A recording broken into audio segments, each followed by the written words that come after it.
ላንቺና ላንተ ልዩ ፕሮግራም ከኢሶግ ላንቺና ላንተ በስነ ጾታ ስነ ተዋልዶ ጤናና ኤችአይቪ ኤድስ ላይ የሚያተኩር ፕሮግራም ላንቺና ላንተ ላንቺና ላንተ ላንቺና ላንተ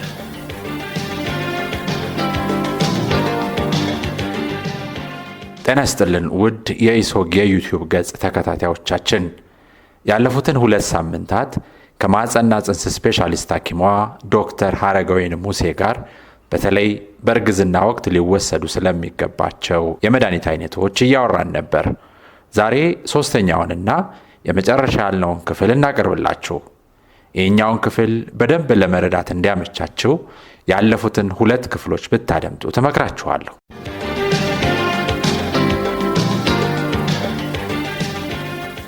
ላንቺና ላንተ ልዩ ፕሮግራም ከኢሶግ ላንቺና ላንተ በስነ ጾታ ስነ ተዋልዶ ጤናና ኤችአይቪ ኤድስ ላይ የሚያተኩር ፕሮግራም ላንቺና ላንተ ላንቺና ላንተ ላንቺና ላንተ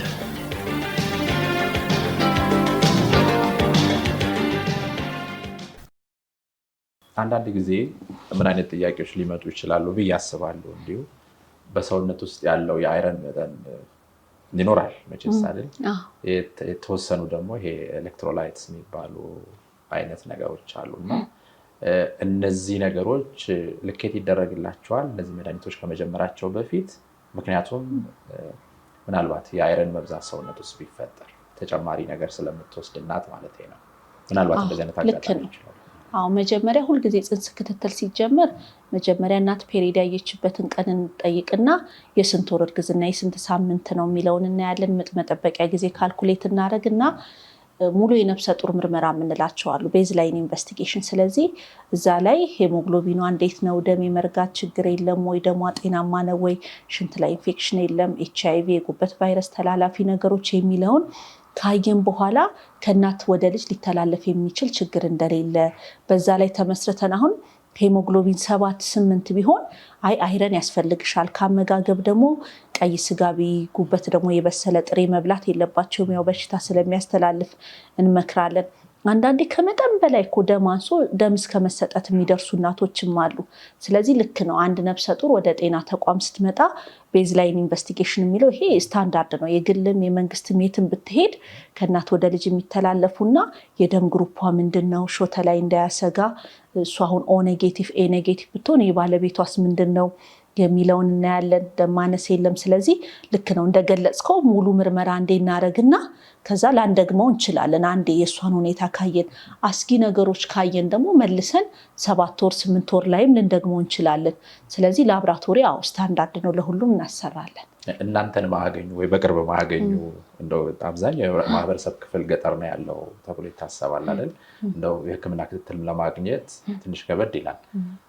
እንደው እርጉዝ መሆኗን እንኳን ካወቀች በኋላ ሕክምና ክትትል ለማድረግ ጊዜ የሚፈጅባት እናት ትኖራለች ብዬ አስባለሁ። ይሄንን ጥያቄ እንደው ወደኋላ ለማድረግ ስለፈለኩ ነው። እናት በፈለገች ሰዓት መድኃኒቱን መጀመር ትችላለች። ምናልባት ይሄ ከተማ ውስጥ ያለች እናትንም ሊያካትት ይችላል። ገጠሯን እያሰብን መቼ ነው የምትጀምረው? ቀደም ብለን የተወሰነ አንስተናል፣ ግን እንደው በዚህ ወር ላይ ብትጀምር ተብሎ የሚታሰበው ማርገዟን እንዳወቀች በቃ ወዲያው ጀምሮ ብዙ ጊዜ ጥቅም ያለው የሚመስለው ብዙ ሰው ሆድ ከገፋ በኋላ ነው ወስዳለሁ የሚለው፣ ግን እንዲያውም እኛ ጤናማ ጊዜ የምንለው የመጀመሪያ 3 ወር ላይ ነው። የልጅ አፈጣጠር ሁኔታዎች ሰውነቶች የሚፈጠሩት የሚዳብሩት የመጀመሪያ 3 ወር ስለሆነ አሁን ከተማ ውስጥ ያሉት አንብበው መግዛት ስለሚችሉ ኮንቴንቱ ምን አይነት ነው ኤክስፓየር ዴታ ያሉ። አሁን ግን ገጠር ላሉት ስለሚከብድ ያው መንግስት በነፃ ባመቻቸው አሁን ብዙ የጤና ተቋማት ይሄንን አይረን ፎሊክ አሲድ ሂደው ስለሚሰጧቸው አውጥተው ከሚገዙ እኔ እንዲያውም የምመክረው ጤና ተቋም ቢሄዱ ያ ያለምንም ክፍያ ስለሚሰጣቸው በዛው ይጠቀማሉ። ከዛ ውጭ ግን ኤክስፓየር ዴቱ መቼ ነው ብዙ ነገሮች አሉ። የጤናም ሁኔታ የሚለው ነገር ስለሚከብድ እንደኔ ክፍለ ሀገር ወይም በጣም ራቅ ያለ የገጠር ቦታ ሲሆን አንዴ እንደምንም ጤና ጣቢያ ሂደው ያለ ክፍያ ቢሰጣቸው ይሻላል። እንዲያውም አውጥተው እሱንም ለመግዛት ፋርማሲ ደረሱ ማለት ያው እዛው ጤና ተቋም አጠገብ መሄድ ስለሆነ። ከተማ ግን የሚኖሩት አብዛኞቹ ሲሞክሩ በራሳቸው የሚገዙ አሉ። በቃ ኤክስፓየር ዴቱ ነው ያሉ ልሞክር ነው ብለው ከፋርማሲ ተሰጠን የሚሉ አሉ። ሰማለሁኝ ቢቻል ጊዜው ቢኖር ሐኪም ጋር ቀርበው ሙሉ የጤና ሁኔታቸውን አይተው የተለየ የሚስተካከልም ነገር ካለ እግረ መንገድ እንዲያስተካክሉ። ግን ክፍለ ሀገር ላሉት ይሄ በተለይ ራቅ ያለ ወደ ገጠር አካባቢ ላሉት ግን መቼ ኤክስፓየር ያደርጋል የመድኃኒቱንም ስለማይረዱት የበለጠ ጤና ተቋም ቢሄዱ የበለጠ ጥሩ ነው።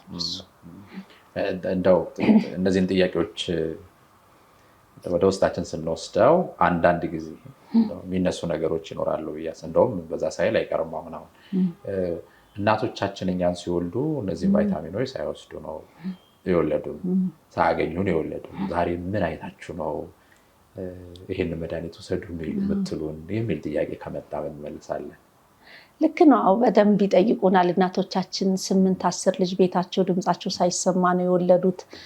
አሁን ምንድን ነው እንደዚህ የሚለው ብዙ ጥያቄ አለ። ግን ያው የድሮውን ስናይ አንድ ሴት 10 ልጆች ስትወልድ 1 አታ በምጥ 2 አታ ልጅ ታፍኖ እንደዚህ ተብሎ የሚባሉ ነገሮች አሉ።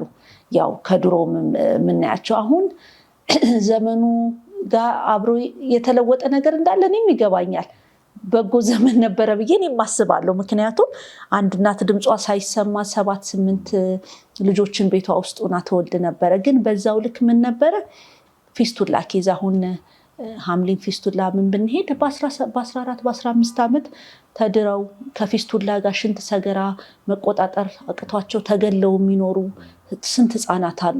ድሮ አሁን መልካም የገጠማቸው ብዙ እናቶች እንዳሉ ሆኖ አንድ ደግሞ ያለ እድሜዋ ተድራ ይሄ ችግር ገጥሟት ደግሞ ህይወቷ የሚመሰቃቀላለ በወሊድ ምክንያት ደም ፈሶ ቤት ሞተች የሚባል የሆነ ብዙ ነገሮች እንሰማዋለን። አሁን ላይ ግን ያው በተቻለ መጠን ደም ይሰጣል፣ የበለጡ ጥሩ ነገሮች አሉና ያው ይሄ የሚገባቸው አሁን አዲስ አበባ ላይ የሚኖርና አንድ ክፍለ ሀገር ራቅ ያለ ገጠር የሚሰራ ሐኪም ብታነጻጽር ምጥ 3 ቀን አምጠው ልጅ ሆድ ውስጥ ጠፍቶ እናት ደም እየፈሰሳት ማትረፍ ሳይቻል እናት ልጅ በቃሬዛ እንኳን ለማምጣት ሆስፒታል ሲከብድና አሁን በማጆሪቲ ስናየው አሁን ሊመስል ይችላል። ልክ ነው እናቶቻችን ብዙ ሲወልዱ ነበረ። ግን በእያንዳንዱ ሰው ሆነን ስናይ ማንም ሴት በወሊድ ምክንያት በደም መፍሰስ ምክንያት አትሙት እያልን ያችን አንድ ሴት እንዴት እናትርፍ ነው። አሁን በሕክምናው ነምበር ኒድድ ቱ ትሪት የሚባላል። አንድ እናትን ለማትረፍ ስንት ጤናማ እናቶችን አክመን ነው ለዛች አንድ እናት እንዳትሞት የምንደርስላት የሚለውንና ድሮ እንደዚህ ሚስ የሚደረጉ እናቶች ነበሩ። ማተርናል ሞርታሊቲ ሲባል በምጥ ወቅት 1000 እናቶች ምጥ ቢይዛቸው ስንቶቹ ምጥ ጋር ተያይዞ ህይወታቸው ያልፍ ነበር የሚለውና አሁን ያችን እናት አንድ ለማዳን 999 ሰው በደንብ መታከም ካለበት ብዙ ወጪም ቢወጣ ስቲል ተገቢ ነው። ያቺ እናት አንዷ እናት ለኛ ትትረፍልን። ስለዚህ እኔ ማህበረሰቡ መረዳት ያለበት እንደ ፊስቱላ ሴንተሮቹን ሂዶ ቢያይ በወሊድ ወቅት ደም ፈሷቸው የሞቱትን ማህፀናቸው ራፕቸር አድርጎ ፈንድቶ በኦፕሬሽን የወጣ መውለድ የማይችሉትን እነዛን ሲያዩ መትረፍ አትችልም ወይ ሲባል አንዷ ጋር ባንደርስ አብዛኛውን ስናክም ያችን እናትም አብረን ጠቅልለን እንይዛለን እና እኛ እንደ ሐኪም ዓላማችን ያቺ እናት ከማህበረሰብ ውስጥ ማናት ተጎርታ የምትቀረው የሚለው ነው። በደፈናው ካድበሰበስ ነው እነዚህ ሞቶች በመሃል ይኖራሉና ይሄም ስላለ ነው እንደ ሐኪም ያችን እናት ለማትረፍ ብዙ ኖርማል የሆኑ ቀላል የመሰሉ ብዙ ነገሮችን አክመን ሊሆን ይችላል። ስለዚህ ከዛ አንጻር ብዬ ነው የማስበው። እንደው የሚገዳደራችሁ ሰው እናቴ እንደዚህ ሆናለች እኔ መወስድበት ምንድነው ምክንያቱ ብላ የምትመጣ እናት የለች? ቫይታሚኑን ብቻ ሳይሆን አሁን ምጥ ላይ ለምሳሌ አሁን አንድ እናት እያማጠች ሽርቷ ሊደፈርስ ይችላል። ልጅ ካካ ካለ ቀድሞ ከተጨነቀ ማህፀን ካልከፈተ ያ ነገር በሄደ ቁጥር ሽርቷውን ሊጠጣው ይችላል። ስለዚህ አንዳንዴ እናቶች ይመጡና ችግር የለውም ታምጥ፣ እኔ 3 ቀን ነው መጀመሪያ ያማጥኩት፣ የመጀመሪያ ምጤ 3 ቀን ነበረ። ስለዚህ እሷ ጠዋት መታውን ከሰዓት ግማሽ ቀን ያማጠችው ይላሉ። አሁን እንደዛ ሲሆን ለምሳሌ እኔ በጎዝ ጠርቅ ይሄ እኮ ነው፣ ይሄ ካካ ነው፣ አረንጓዴ ልጁ እንደዚህ ብሎ ነው፣ ይሄ ከጠጣው እንደዚህ ይሆናል የሚለውን ለማስረዳት ሞክራለሁ። ግን እናቶች እና አንዳንዴ አሁን በምጥ መወለድ የማይችሉ የፖዚሽን አይነቶች አሉ። ወደ ጎን ሆኖ አንዳንዴ እንደዚህ ትራንስቨርስ ላይ ብሎ እጅ ሾልኮ እጅ ብቻ ሊመጣ ይችላል። እጁ ታጥፎ ጭንቅላቱ ለወገብ ተቆርጦ ለሁለት ሊወለድ አይችልም ያለች። አንዳንዴ እኮ ቅድም እንደነገርኩ አንድን እናት ለማትረፍ ስንት ሌሎቹን እናክማለን። ከስንት አንድ የሚመጣውንም ቢሆን ለማትረፍ ነው። ምክንያቱም ሰው ህይወቱን አምኖ ነው የሚሰጠንና ማህበረሰቡ ላይ አንዳንዴ ሬዚስታንስ አለ። ልክ ነው። ግን እኛ በተቻለ መጠን ይሄ የጤና ባለሙያ ኃላፊነት ነው ማስተማር የሚለውን አዌርነስ ክሬት ካረግን እኛ ላይ እምነት ካላቸው አንድ ሴት ለምሳሌ 9 ወር ስትከታተል ሐኪሟ ጋር በወንድ ካረገች ትልቅ እምነት ካላት ልክ ምጥ ላይ ስንወስን ይሄ እኮ እንዲህ ስለሆነ ነው ስል ሐኪሜ ለእኔ የተሻለ አስቦ ነው ወይ አስባ ነው የሚለው እምነት የተሻለ ይሆናል። ስለዚህ ይሄ ይቀረፋል ብዬ የማስበው አሁንም በማስተማር ነው። ይሄ ደግሞ ከኛ ከጤና ባለሙያ የሚጠበቅ ስለሆነ በተቻለ መጠን የኦፕሬሽን ምክንያቶች ምንድናቸው፣ ቫይታሚን መውሰድ ጥቅሙ ምንድነው፣ እኛ እኮ ይሄንን አስበን ነው የሚለውን ነገር በተለይ እንደ ጤና ባለሙያ እኛም ጓጉተን ጤና ባለሙያ መሆን ሐኪም መሆን ፈልገን ማህበረሰባችንን ለማገልገል እንደሆነ ከሌላ ቦታ የምንመጣ ሌላ አይነት ጨካኝ ወይም ውሳኔ ዝም ብለን በደመ ነፍስ የምንወስን ሳይሆን ምክንያቶቹን የሚለው ማስረዳት የሚለውን ያንን ግን ስቲል ትልቅ ኃላፊነት ያለው እኛ ላይ ነው። ስለዚህ አሁንም ከዚህ እንትን የምረዳው እኔም ከሚያጋጥመኝ በማየው ትምህርት መስጠት የሚለውን ነገር የሚለውን በደንብ መቼ ነው የማይፈቀዱት እንዲህ አይነት ነገሮች ከሆነ ምጥ ተፈጥሯዊ መንገድ ነው፣ በዛ መሄድ አለብን፣ ተፈጥሮ መጠበቅ አለብን። ግን መቼ ነው ግን አስጊ ነገር ቶሎ መወሰን ያለበት የሚለውና እንዲህ ቫይታሚን መውሰድም ላይ ሁሉም ነገር ላይ እምነት እንዲኖራቸው ኤጁኬሽን ላይ ትምህርት ላይ ከሰራን ማህበረሰቡ ሞር በእኛ የበለጠ እምነት ይኖረዋል እና ይሄ መሻሻል ያለበት ነው። እንደው መድኃኒቶች ናቸውና የጎንዮሽ ጉዳቶች አይጠፋቸውም ብዬ አስባለሁ። ምን በጣም የተለመዱ የጎንዮሽ ጉዳቶች ካሏቸው መድኃኒቶቹ እናት ላይም ጽንስ ላይ የተወሰነ ካለ? አይ እንደዛ ብዙም የላቸውም። ግን ጨጓራ ነው በቃ ይሄ ጨጓራን መክበድ አንዳንድ ያለመስማማት ማስመለስ ከሚለው ካልሆነ በቀር ቫይታሚን ጋር ተያይዞ ይሄ መጣው የምንለው ነገር የለም። ግን አንዳንድ ሰው ከስንት አንድ አለርጂክ የሚሆንበት የማይስማማው የሚከብደው ነገር ካለ መለወጥ ስላለበት ቶሎ ወደ ሐኪም መሄድ።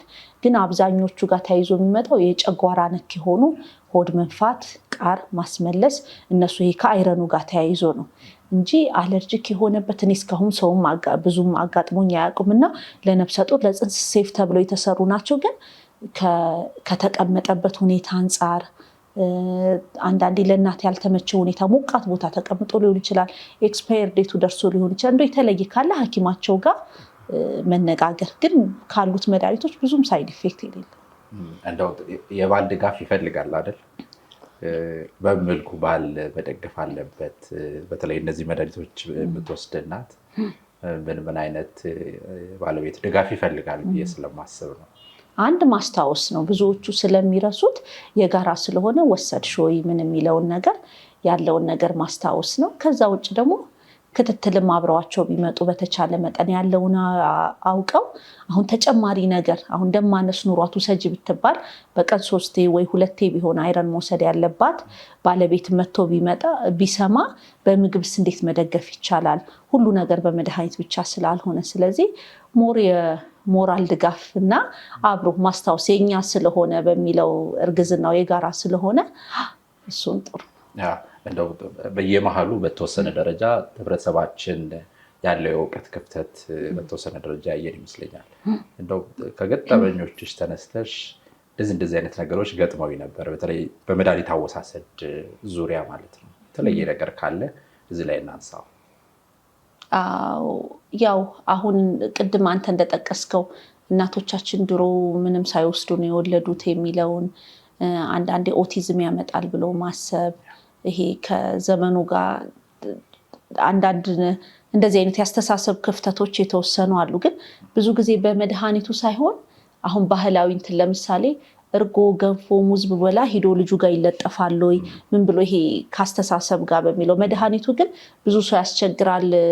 የሚያስቸግረው አንዳንድ ሰው በቂ ምግብ እኮ በላለሁ ጤናማ ምግብ ከበላው እኔ አሁን በየቀኑ ሙዝ ከበላው ብርቱካን ከበላው አልተካውም ወይ የሚለውን ብሎ ማሰብ ነው ትንሽ የሚከብደው። እና ዋናው ዓላማ ምንድነው? በቂ ምግብን ብትበላ አንድ እናት የበለጠ ጽንሱ ጤናማ እንዲሆን ለማገዝ ምግብ የማይተካቸውን ነገር ለመጨመር ነው። እና ትንሽ የሚስኮንሰፕሽን ብዬ የማስበው በምግብ እንተካዋለን ብሎ ማሰብ ነው። እንደው በመጨረሻ ብትጠይቀኝ ጥሩ ነበረ። በዚህ መልኩ መልስልሃለሁ። ህብረተሰቡም ይሄን ነገር ማወቅ አለበት ብለሽ የምትይ ነገር ካለ የመጨረሻ እናደርገው። ጥሩ ጥያቄዎች ነበር የጠየከኝ። ብዙ ቶፒኮች ነው በዚህ ዙሪያ ከቨር ያደረግነው። የቀረበ የማስበው የለም፣ ግን እንደ ማጠቃለያ ያህል በእኛ ሀገር ማህበረሰብ የቅድመ እርግዝና ዝግጅት ትኩረት አይሰጠውም። ኢቭን ካረገዙ በኋላ አውቀው 3 ወር ይሙላሽና ትሄጃለሽ ነው የሚባለው ብለው ነው ብዙዎቹ የሚያስቡት። አሁን እንደው ምሳሌ ለመስጠት ያህል የእናትን ህይወት አደጋ ላይ የሚጥልብን እርግዝና ቶሎ ካልታወቀ ኢክቶፒክ ፕሬግናንሲ የምንለው አለ። የማህፀን ውጭ እርግዝና ቱቦ ውስጥ ስለሆነ የሚከሰተው ራፕቸር ሊፈነዳ ይችላል። በኦፕሬሽን ቶሎ ካልታከመ እንደዛ ሆኖ እስከ ሞት ሊያደርስ ይችላል። ያ ብዙ ጊዜ መቼ ነው ኦከር የሚያደርገው? 5፣ 6፣ 7 ሳምንት ላይ ወር ከግማሽ ገና ፔሪድ ጠብቃ ቀርቶ በ2 ሳምንት በ3 ሳምንት እና አንዳንዴ እየወረደ ነው ፔሪድ ነው ብሎ ያስቡና ከፍተኛ ቁርጠት ይዛቸዋል ወይ ፌንት ያደርጋሉ። መልሶ ሰው ሆስፒታል ያመጣቸዋል። ስለዚህ እርግዝናው ያለበት ሁኔታ ማህፀን ውስጥ ነው ወይ እርግዝናው የልብ ምት ይታያል ተብሎ ወር 2 ወር ሊቀጠሩ ይችላሉ። ችግር የለውም። ስለዚህ የመጀመሪያውን ብቻ እነሱ አይዘጊው። መጀመሪያ መተው ጽንሱ ታውቆ ከዛ በወር በ2 ወር ይቀጠራሉ። ችግር የለውም። ስለዚህ ቶሎ መምጣት። ከዛ ውጭ ግን ቅድመ ዝግጅት እንዳለው ተጓዳኝ የጤና ችግር አንዳንዱ ሰው ሳያውቅ ደም ግፊት ጨመረ ተብሎ ከእርግዝናው ጋር ማስቀጠል የሚከብደን ሁኔታ አለ። ስለዚህ ተጓዳኝ በሽታዎች ቢኖሩ እንኳን ቀድሞ አውቆ ለማስተካከል ስለሆነ አላማችን ብቻ ልቅዱ ካላችሁ ከ1 ወር እስከ 3 ወር ቀድሞ መሄድ፣ ካልሆነ እርግዝናው እንዳወቃችሁ ችግር የለም አንዴ ሂዱ ሙሉ የጤና ምርመራ አድርጉ፣ ተላላፊ ነገር የለም ጽንሱ ደህና ነው የሚለው ታውቆ ከዛ በ3 ወሩም ቢሆን ይሄዳሉ። ስለዚህ ይሄ ባህላዊ 3 ወር ሳይሞላ እኮ ክትትል አይጀመርም የሚለው አመለካከት ትክክል አይደለም። ለዛሬው መረጃሽ በጣም ነው የምናመሰግነው። ወደፊት ደግሞ ያው ሰፊ ርዕሰ ጉዳዮች ይኖሩናል ብዬ ተስፋ አደርጋለሁ። ወደፊት እናስቸግራለን እንደዚህ። ማስተማር ግዴታችን ነው። እግዚአብሔር ያክብርልኝ ስለመጣ። ክቡራን ተመልካቾቻችን የዛሬ ርዕሰ ጉዳያችን በዚህ ተጠናቋል። በሌላ ርዕሰ ጉዳይ ዳግም እንገናኛለን። እስከዚያው በጤና ጠብቁን።